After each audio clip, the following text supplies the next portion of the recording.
เมื่อบัดนี้เกิดเป็นคนนอกเขานี่ทำโตให้มีข่าวมีปัญญาแก่กล้าว่าผู้นั้นก็หากลายก็เสียดายความหูได้เป็นผู้แสนประเสริฐทานให้ความหูเลิศล้ำนำได้ให้สิ่งดีให้ผู้มีความหูให้เป็นผู้สมบูรณ์แบบเด้อเป็นแบบอย่างให้เพื่อนพร้อมสอนได้ให้เฮ็ดนำกุศลกรรมนำสร้างพุทธองค์นำทางให้เขานั้นเป็นแบบอย่างกรุณานำทางมีพระคุณทอฟ้าเมตตานั้นทอแผ่นดินบริสุทธิ์เลิศล้ำคนในโลกบ่มีปานทานมีปัญญาเป็นคุณฉลาดหลายดีเหลือล้นเมื่อพระองค์ข้ามพ้นทุกในโลกสงสารดลบันดาลเสวยสุขอยู่7 สัปดาห์แล้วก็ทรงเล็งยานแก้วผู้มีแววสิพ้นผ่านอีกมีคุณต่อทานหากสอนแล้วนั้นแม่นดีมีดาบทเผ่าผู้ทั้งสอนพระไตรจากพระองค์ที่จังภาคจากแก้วพุทโธนั้นรัตนาไตตัดสินใจไปทางหน้าไปย้อนความเมตตาคิดถึงหน้ารอกคนเก่าเคยบวชน้ำตั้งแต่เขาติดตามเฝ้านั้นเบิ่งแยงหวังแสดงทำให้เห็นว่าสิพ่อเข้าใจบรรลุได้ดอกคือว่าหวังเกิดญาณปัญญาภาวนาสืบสร้างเห็นแจ้งดังพระองค์ตกลงใจไปหน้าไปเมืองใหญ่พาลานาสีเพิ่นนั้นว่าในตำราที่ว่าไว้เจริญแผ่เม่นหุ่งเหืองไผผู้ไปเมืองนี้เห็นคงค่าสารนาฏเมฟูงหมูสาดซ้ำเสือยังเหลือไว้ก็หากมีปัญจวัคคีย์ทั้งห้าตั้งแต่จากพระองค์มาไปอาศัยอยู่นำปา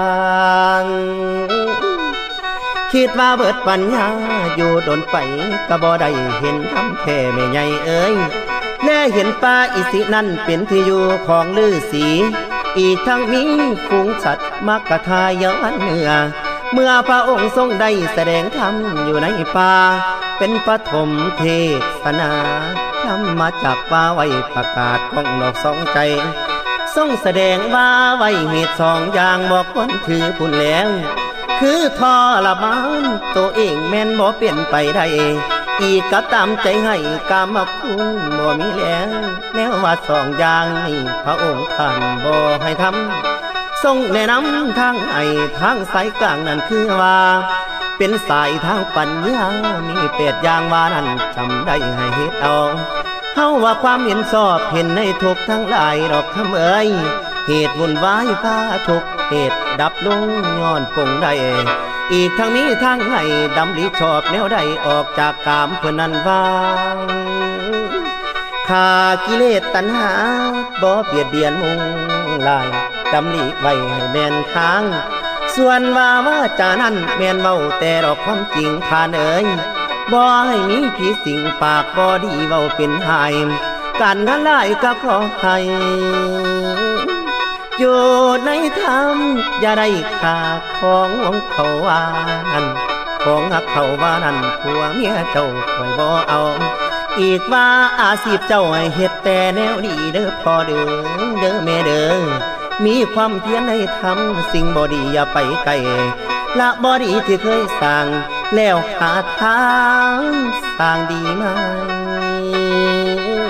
เพียรรักษาให้ได้ดีนั่นอยู่นำมีสตินำให้ละเลือกไปในความสอบสติปัฏฐานว่านั้นสำคัญแค่ให้มันดู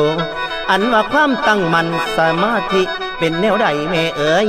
ความพอใจในกามให้ละว่างให้มันได้เอาจิตใจเพียงเพ่งเข้าถึงสา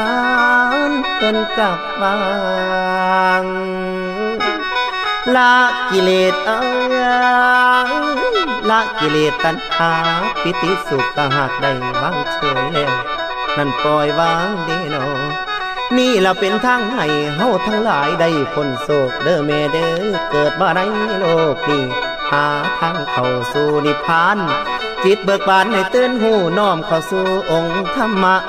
นำอัญญากลทันยะบรรลุธรรมได้เห็นแจ้งเป็นภิกษุองค์แรกในธรรมที่ประกาศศาสนาบวชให้พระองค์นั้นฟังสอน สอนจนคน